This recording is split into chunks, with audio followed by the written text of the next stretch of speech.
Selamat pagi, selamat datang di bacaan hari ini, hari Senin tanggal 11 Juli tahun 2022. Selamat datang di bacaan harian, bacaan umum untuk semua zodiak. Ambil hanya jika resonate, silakan lihat description box sebuah video ini untuk rangkuman bacaan hari ini. Hari ini pada pukul 12 siang waktu Indonesia bagian Barat, bulan sudah berada di Sagittarius, tepatnya di 12 derajat 28 menit. Karena kalau kita lihat kemarin kan bulan di 12 waktu pukul 12 waktu Indonesia bagian Barat masih di 27 derajat 50 menit Scorpio, dan pada tanggal 11 hari Senin ini sudah berada di 12 derajat 28 menit. Jadi kita bisa kebayang seberapa cepat sih perjalanan bulan kalau kita lihat dari chart ya.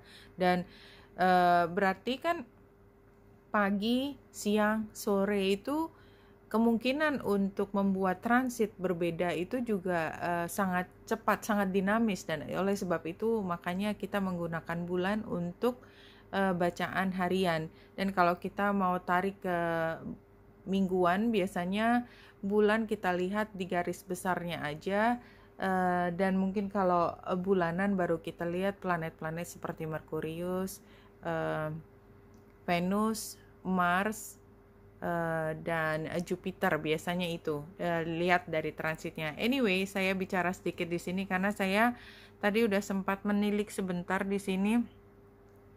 Kalau untuk yang orbsnya lebih besar, kita lihat pada pukul 12 siang waktu Indonesia Barat, di sini tepatnya 12 derajat 31 menit, itu masih termasuk oposisi dengan Pallas Athena dan Venus di 21 derajat 45 menit di Gemini.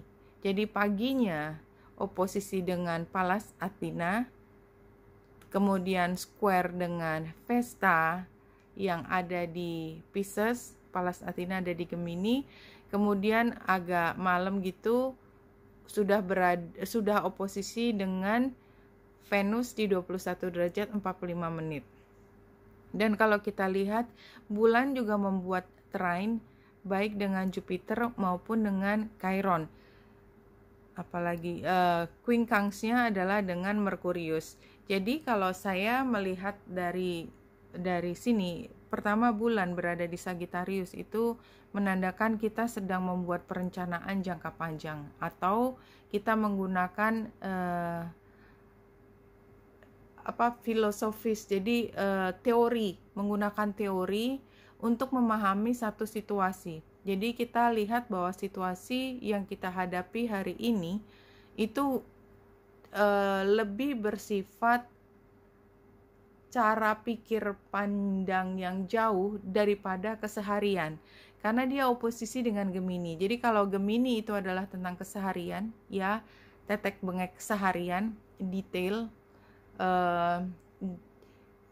hitungannya adalah per jam.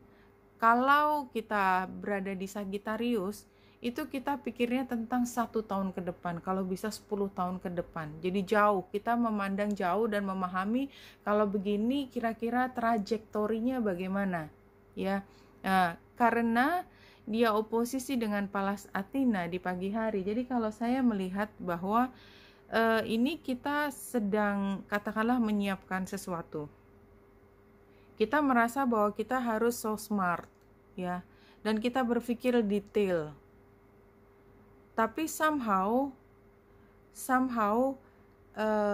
kita mengikuti arahan dari tokoh pimpinan kita, Jupiter.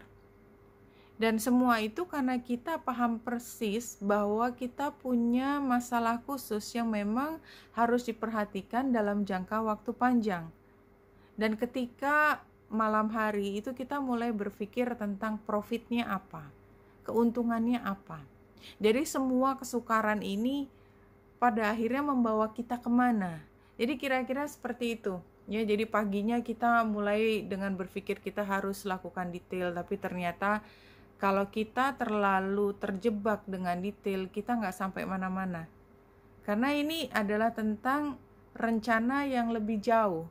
Sehingga akhirnya kita mencoba untuk menarik titik pandang kita lebih tinggi lagi, dan setelah sampai tinggi dan kita mampu melihat secara helikopter view, kita pada akhirnya berpikir, jadi semua kesukaran ini apa gunanya, manfaatnya apa, untuk siapa, bagaimana kita mampu mempertanggungjawabkan sesuatu yang kita rencanakan dalam jangka waktu panjang. Dan bahkan mungkin buat beberapa titik ini bisa membawa pada pesimisme.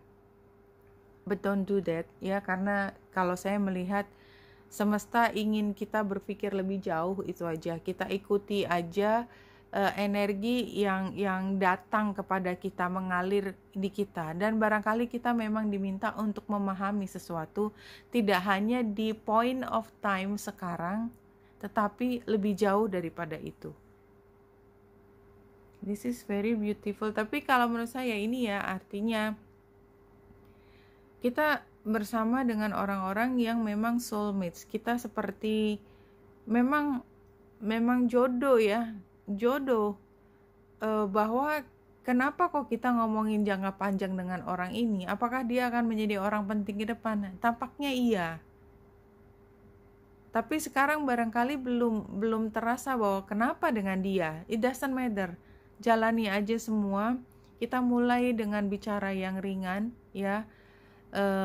Pokoknya yang penting kita komunikasi dulu. Memang artinya sebenarnya sesuai dengan situasi atau apa yang datang ke depan kita. Tapi kalau saya melihat ini semua adalah soulmates, karena diakhiri dengan gambar papi ini ya, bahwa pada akhirnya nanti akan mampu untuk bekerja sama dan saling membantu. Gracefully aging. Iya, kalau menurut saya ini sedang bicara tentang bagaimana kita akan merencanakan masa depan dengan indah, supaya nggak ada kejadian yang, paling nggak kita berusaha untuk melihat kejadian itu bukan kejutan, tetapi kita mampu melihat apa ke depannya bagaimana. Jadi kalau 3 kartu dari deck ini, share the love, friendship, celebration, rejoice, community, jelas ya, memang kayaknya kita dengan orang-orang katakanlah sebagai soulmate, win or lose, ini kita sedang membuat strategi jangka panjang. Disagreement, ego, detached, love. Jadi kita dengan orang-orang yang merupakan soulmate, tetapi kita sedang berusaha untuk menajamkan pikiran kita masing-masing. Kalau perlu berargumen sekarang, lakukan, karena kita sedang membuat perencanaan jangka panjang. Dan ini near future-nya adalah confront, introspection, and clarity are important at this time. Feelings that have lain dormant are now coming to surface. Ya, jadi ini kan kita hanya bisa sekarang merencanakan sesuatu, bahwa bagaimana ke depannya itu kita harus hadapi sendiri. Bahwa ternyata apa yang kita rencanakan tidak sepenuhnya benar, itu jamak. Jadi lakukan aja perencanaan itu hari ini. Sepertinya hari ini adalah tentang perencanaan. Mau diapain lagi, ngomong jangka pendek juga kayaknya hanya membuat kita stuck di satu tempat, atau kita nggak bisa maju juga, atau ya barangkali bukan itu aja yang hari ini diomongin. Ini adalah tentang kerja semua ya, dan saya lihat nih Three of Swords sebagai hasil ini bisa diartikan bahwa kita memiliki cara pikir yang berubah, yang tidak seperti apa yang kita rencanakan di awal. Jadi kalau kita berusaha untuk tajam, tapi ternyata sepanjang perjalanan pembicaraan kita lama-lama berpikir bahwa apa yang kita bahas itu bukan yang kita pikir akan kita bahas kemudian. Oke, anyway, ini adalah hari dimana kita bekerja keras, dan karena Ten of Pentacles-nya adalah tantangan, maka barangkali kita nggak bisa semerdeka itu untuk mengembangkan ide kita, karena kita perlu untuk mempertimbangkan banyak hal, mendengarkan pendapat orang lain dan mencari kesepakatan. Tapi jelas Seven of Pentacles ini jangan tunggu kalau perlu untuk mulai menghitung sesuatu, menulis sesuatu, atau apapun tentang pekerjaan yang mungkin sekarang tampak tidak urgent, tetapi jangan ditunda lagi, lakukan. Karena walaupun tampaknya masih ada waktu, barangkali ke depan memang benar-benar tidak ada waktu lagi. Dan prepare yourself for a change, itu aja. Prepare yourself for a change. Jadi kita mempersiapkan diri kalau ternyata apa yang kita pikirkan di awal itu bukan merupakan hasil akhir kita.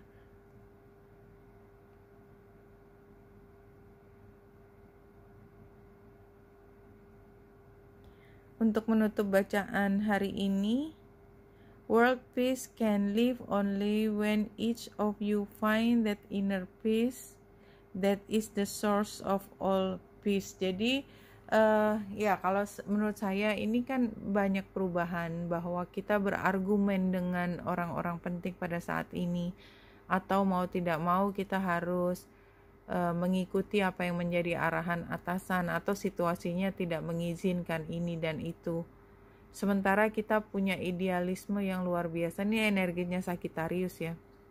Energi Sagittarius itu berpikir tentang strategi, tentang idealisme, dan itu letaknya jauh banget ke depan. Seharusnya begini, seharusnya begitu. Kayak kita punya kendali aja gitu ya. Jadi energi Sagittarius buat beberapa orang itu frustrating. Kenapa? Karena kita mampu melihat ideal bagaimana seharusnya, tetapi kenyataan itu ya antara kenyataan dan ideal ya gitu, ada diskrepansi, dan kemungkinan untuk diskrepansinya begitu besar, itu sangat besar. Dan energi Sagittarius akan patah hati, merasa bahwa apa yang dipikirkan dia itu tidak diperhatikan, tidak ada orang yang ingin mengerjakan, tidak ada orang yang peduli, dan seolah-olah hanya dia yang peduli. Ya itu sisi satu dari Sagittarius. Kalau kita mau ngambil hal yang positif dari energi Sagittarius yang membanjiri pikiran kita saat ini adalah semaksimal mungkin kita berpikir tentang idealisme, apa yang terbaik. Tetapi kembali lagi bahwa dari semua ini yang membawa pada perasaan tidak bisa berdamai, pada akhirnya kita tetap harus mengikuti apa yang menjadi rencana atau schedule dari semesta. Seberapapun kita menginginkan schedule-nya sesuai dengan keinginan kita.